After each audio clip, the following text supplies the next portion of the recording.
नमस्ते दोस्तों, मैं डॉक्टर अनीता और मेरे चैनल पर आप सभी का बहुत बहुत स्वागत है। और आज हम पढ़ेंगे कबीरदास को मन को अंग। ये जो मन का अंग है आपके बीए फर्स्ट ईयर में है और इसमें कबीरदास के जो मन की अंग से संबंधित प्रमुख जो साखियाँ हैं उनकी व्याख्या हम यहाँ करेंगे। तो मन के अंग में वे साखियाँ संग्रहित है जिनका प्रत्यक्ष या अप्रत्यक्ष संबंध मन से है। इसमें मन के चंचल स्वरूप और उसमें उठने वाले विभिन्न विकारों का विस्तारपूर्वक वर्णन है। हमारा मन हमारे बंधनों के साथ साथ मोक्ष का कारण बनता है। सिद्धों और नाथों ने मन को विभिन्न विकारों विकृतियों का मूल मानकर इसको संयमित या मारने की जो शिक्षा साधना है उस पर बल दिया है। निर्गुण साहित्य और विशेष तौर पर कबीर सीधे असीधे तौर पर सिद्धों नाथों की परंपरा लेकर प्रेम तत्व को मिश्रित करके भक्ति मार्ग का प्रतिपादन करते हैं। परिणामतः कबीर भी लगभग उन्हीं की भांति सोचते हुए मन को बुराइयों का घर मानते हुए मन को मारने या संयमित करने की राय देते हैं। इन्हीं तथा ऐसे ही मन से संबंधित भावों का विस्तार इन साखियों में हुआ है। फिर कबीर कहते हैं कि मन के मते न चालिए छाड़ी जीव की वाणी, ताकू केरे सूत जू उल्टी अपुटा वाणी। कबीर ये कह रहे हैं कि हमें मन के मते न चालिए, मन के अनुसार नहीं चलना चाहिए कि हे जीव तू अपनी कामनाओं से युक्त जो मन है तुम्हारा उसके अनुसार हमें नहीं चल।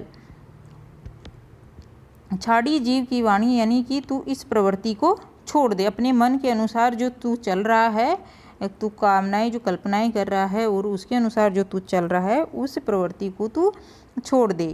ताकू केरे सूत जू उल्टा पुठा बाणी, जिस प्रकार से ताकू यानी तकली पर, सूत जू यानी तकली पर जिस प्रकार से सूत लिपटे हुआ जो सूत है उस सूत को कपड़ा बनाने के लिए उल्टी अपुटा वाणी यानी वापिस से नली पर चढ़ाते हैं, उसी वैसे ही जो हमारा मन है वो भी विषय वासनाओं की ओर जो मन है वो उलटकर आध्यात्मिक चेतना के लिए परम चेतना की ओर चल देता है।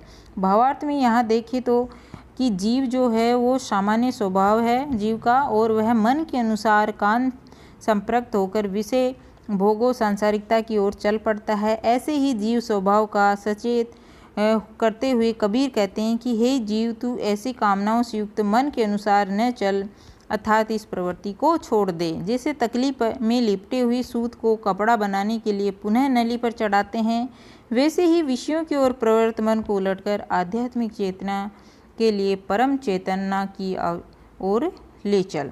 इसमें यहाँ पर उपमा अलंकार का प्रयोग हुआ है। अगली साखी है चिंता चिति निबारिये फिरी बूझिए न कोई, इंद्री पसा मिटाइए सहजी मिलेगा सोई। कबीर यहाँ कहते हैं कि चिंता यानी चिंता जो है वो चिति यानी मन की जो चिंताएं हैं उन चिंताओं को निबारिए यानी मिटा दो या निकाल दो, मन से अपनी चिंताओं को निकाल दो। फिर बूझिए न कोई, और फिर किसी से पूछने या उपदेश लेने की आवश्यकता तुम्हें नहीं पड़ेगी। इंद्री पसर मिटाइए, हमारी जो इंद्रियां हैं वो पसरी हुई है या विषय भोगों में लिपटी हुई है तो उनको वहाँ जाने से रोको। सहज ही मिलेगा सोई, और फिर अगर तुम्हारे मन की जो विषय वासनाएं हैं उनको जाने से तुम रोक लोगे तो सहज रूप से ही तुम्हें परमात्मा की प्राप्ति हो जाएगी। अगली साखी में कबीर कह रहे हैं कि आशा का ईंधन करूं मनसा करूं विभूति, जोगी फेरी फिल करो पो बिनबा वे सूती।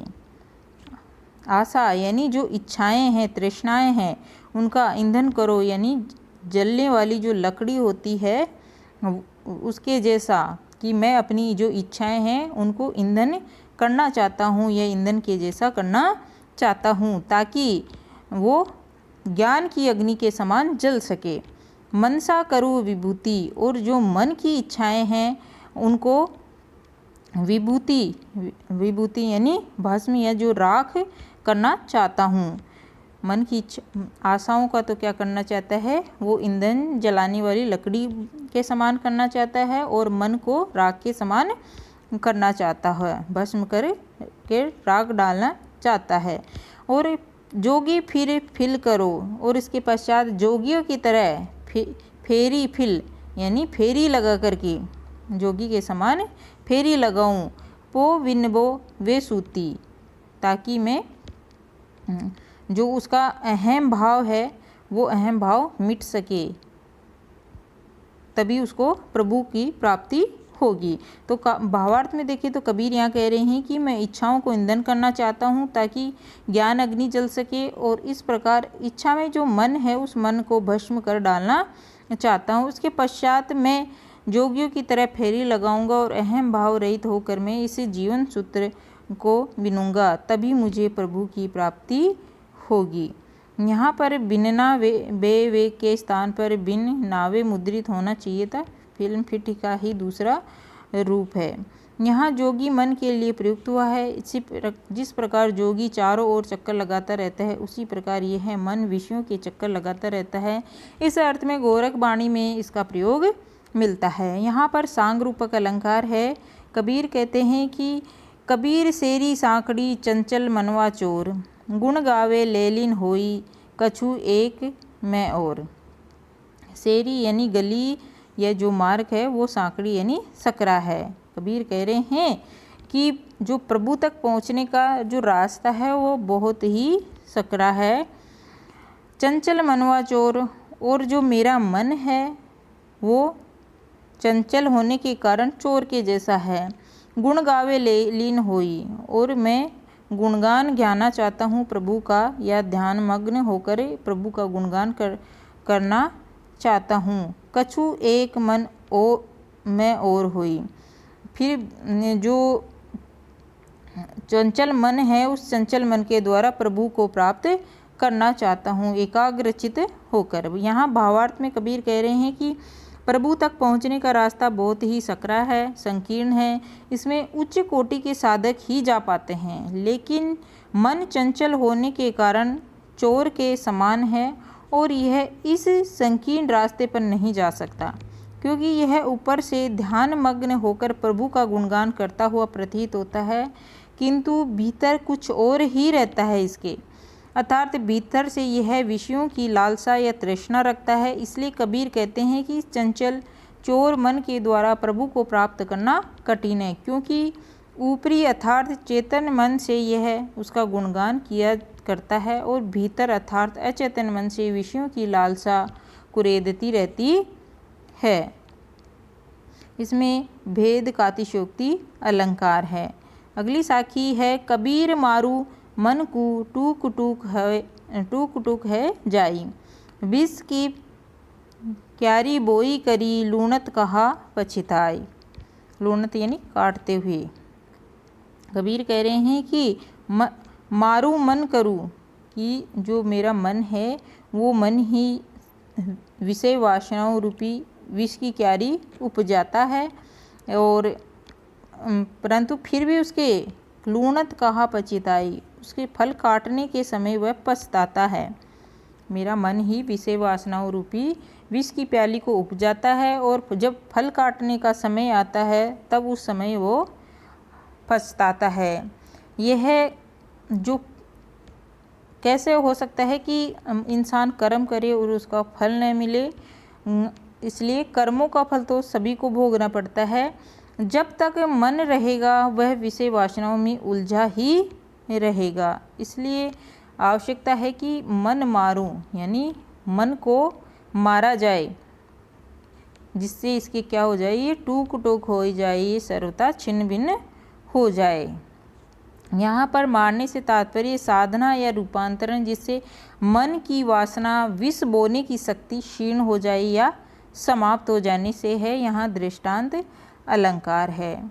इस मन को विस्मल करो दीठा करो अदीठ, जे सिर राखो आपणो तो पर सिरीज अंगीठ। कबीर यहाँ कह रहे हैं कि इस मन को क्या कर लूँ, विस्मल यानी घायल, इस मन को क्या कर लूँ मैं, घायल, और करो दीठो करो अदीठ, यानी जो मुझे दीठ यानी दिखाई दे रहा है, जो मेरे द्वारा देखा गया है वो भी क्या हो जाए, अदीठ हो जाए, अदृश्य हो जाए। जे सिर राखो आपना तो पर सिरीज अंगीठ है, यानी कि मुझे अगर मैं अपने सिर पर जो विषय वासनाओं रूपी जो मैं अपने सिर पर इनको अगर रख लेता हूँ तो अपने को पूर्ण उस रूप से उस पर न्यौछावर कर देता हूँ और फिर मेरे सिर पर अंगीठी पड़े अर्थात मेरे ऊपर अंगारे ये कहा जाए। भावार्थ देखिए तो कबीर कह रहे हैं कि इस दृष्ट और को अदृष्ट कर दूं, अर्थात इंद्रियों की विषयोन्मुखता को पलट दूं, मैं अशुद्ध मन को सर्वरूपेण इस प्रकार क्षत विक्षत कर दूं कि अदृष्ट परमात्मा की अनुभूति होने लग जाए। अर्थात जो इंद्रियां द्वारा मार्ग द्वारा मन की विषयोभोग की दौड़ लगाने की प्रवृत्ति है वह सर्वरूपेण बदल जाए। यदि मैं अपना सिर रखूं अर्थात अपनेपन में पूर्ण रूप से न्यौछावर न कर दूं तो मेरे सिर पर अंगीठी पड़े अर्थात मेरे ऊपर अंगारे यह कहा जाए। अधीठ शब्द की व्युत्पत्ति स्पष्ट नहीं है, इसको तो पर सीरीज अंगीठ पड़ा जाने पर अर्थ होगा यदि मुझे अपने सच्चे सिर की रक्षा करनी है तो इस मन रूपी दूसरे सिर को अंगीठी में देना होगा। यहाँ पर मानवीकरण अलंकार है। मन जाने सब बात जानत ही अवगुण करे, काहे की कुशलात कर दीपक के वे पड़े। अवगुण करे यानी अवगुणों को धारण करता है। मन जाने सब बात, हमारा जो मन है वो सब बातों को जानता है। जानत ही अवगुण करें, लेकिन जानते हुए भी वह अवगुणों को धारण करता है, अवगुणों को अपनाता है। काहे की कुशलात कर दीपक के वे पड़े, यदि कर यानी हाथ में दीपक लिए हुई भी कोई वे पड़े यानी कुएं पड़े यानी कुएं में गिर जाए तो फिर उसकी क्या कुशलात, काहे की कुशलात, उसकी क्या कुशलात। यहाँ पर निदर्शना अलंकार है। भावार्थ में कबीर कह रहे हैं कि मन उपदेश और परिवेश के प्रभाव से अवगुणों को समझता है, फिर भी वह कुमार्ग पर प्रवृत्त होता है।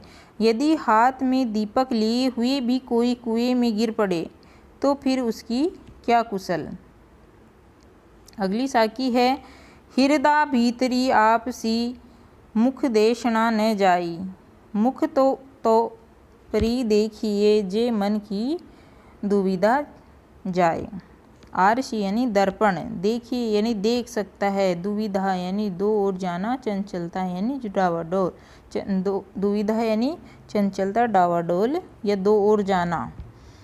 कबीर यहाँ पर कह रहे हैं कि हृदय भीतरी आरसी, हृदय यानी हृदय के भीतर, आरसी यानी दर्पण, हृदय के भीतर दर्पण जो है वो दर्पण तो हृदय ही है। मुख देखना नहीं जाए, लेकिन उसमें हम अपने मुख को उसमें देख नहीं सकते हैं, यानी हमारे जो अभाव हैं, अभावों के कारण अपना मुख उसमें उस आरसी में यानी उस दर्पण में, जो हृदय का हमारा दर्पण है उसमें हम अपने मुख को देख नहीं सकते। मुख तो परी देखिए, वह तो मुख तो हमें तभी दिखाई पड़ता है जे मन की दुविधा जाए, जब हमारे मन की जो दुविधा है वो मिट जाए, समाप्त हो जाए, तभी हमें मुख दिखाई पड़ता है। यहाँ पर भावार्थ में कबीर कहते हैं कि आत्मा के मुख को दिखाने वाला दर्पण तो हृदय ही है, किंतु कुछ प्रयत्नों के अभाव के कारण मुख उसमें स्पष्ट नहीं दिखाई पड़ता। वह तो तभी दिखाई पड़ सकता है जब व्यवधान उत्पन्न वाले मन की दुविधा चंचलता समाप्त हो जाए। यहाँ मन एक दर्पण भी है, परंतु आत्मस्वरूप केवल एकाग्र अथवा निरुद्ध मन में ही प्रतिबिंब हो सकता है। यहाँ पर रूप का अतिशयोक्ति अलंकार है। अगली साखी में कबीर कह रहे हैं कि मन दिया मन पाइए, मन बिन मन नहीं होई, मन उन्मन उस अंड जूं खनल आकाश जोई। उन्मन यानी उद्गंत मन, यश्याम अवस्थायाम यानी मन के विभिन्न जो स्तर है, उन्मन मन, उच्च स्तरीय जो मन होता है वो। कबीर यहाँ पर कह रहे हैं कि मन दिया मन पाए, मन लगाने पर ही मन चाही बात होती है। मन के दिए यानी मन लगाने पर मन पाए, मन में हमारे जो होता है वही मिलता है। मन बिन मन नहीं होई, अगर हमारा मन ही नहीं है किसी काम में तो वो हमें प्राप्त नहीं हो सकता, हम उस फल को प्राप्त नहीं कर सकते। मन उन्मन उस अंड जो, हमारा मन जो है वो मन ही उन्मावस्था में पहुंचकर उसे अंडे का स्वरूप ग्रहण करता है। जो खनल आकाश जो पृथ्वी और आकाश में भी ज्योतित होता है, प्रकाशित होता है। भावार्थ में कबीर कह रहे हैं कि मन लगाने पर ही मन चाही बात होती है। मन के स्थिर न होने पर मनोवांछित नहीं होता। मन ही उन्मावस्था में पहुंचकर उसे अंडे का स्वरूप ग्रहण करता है, जो पृथ्वी तथा आकाश में भी ज्योतित है। आकाश में ही उसे बच्चा निकलता है और उड़ जाता है। अर्थात तात्पर्य यह है कि मन जो है वो प्रभु के मन से मिल जाने पर पुनः संसार की ओर प्रवृत्त नहीं होता है, वह आकाश की ओर अर्थात उत्तरावस्था की ओर प्रवृत्त होता है। साधकों के मतानुसार उन्मन मन परमात्मा स्वरूप हो जाता है। अगली साखी है कि मन गोरख मन गोविंदो, मन ही ओगढ़ होई, जो मन राखे जतन करी, तो आपे करता सोई। गोरख यानी जो नाथ पंथ की सिद्ध योगी गोरखनाथ है उनके लिए प्रयोग हुआ है यहाँ पर। और ओघड़ से मतलब है कि आहार विहार में सूची असूचि को स्वभाव से ग्रहण करने वाला अघोरपंथी जो साधु होता है उससे है। कि मन गोरख मन गोविंदा, मन जो है हमारा वो इस मन के द्वारा ही मनुष्य जो होता है गोरख के समान बनता है, और इस मन से ही वह गोविंद के समान या ईश्वर के समान परम पद को प्राप्त करता है। मन ही ओगढ़ होई, और मन से ही मनुष्य ओघड़ यानी आहार विहार में सूची असूचि को स्वभाव से ग्रहण करने वाला जो अघोरपंथी साधु होता है वो बनता है। जो मन राखे जतन करी, जो व्यक्ति यदि कोई जतन करी यानी प्रयत्न पूर्वक या प्रयत्न करके अपने मन को नियंत्रित करता है, तो आपे करता सोई, तो वह अपना कर्ता यानी श्रेष्ठा बन जा सकता है, अर्थात वह जीवन में जितना चाहे उतना ऊंचा उठ सकता है। यहाँ भावार्थ में कबीर कह रहे हैं कि मनुष्य के विकास में परमोत्कृष्ट साधन जो है वो मन ही है, और मन के द्वारा मानव गोरख के समान सिद्ध योगी हो सकता है, परमात्मा के परम पद को प्राप्त कर सकता है, सूची असूची के द्वंद्व से भी परे हो सकता है। यदि मन को कोई प्रयत्न पूर्वक नियंत्रित करे तो वह अपना श्रेष्ठा बन सकता है, अर्थात वह जीवन में जितना चाहे उतना ऊपर उठ सकता है। यहाँ पर उल्लेख अलंकार का प्रयोग किया गया है।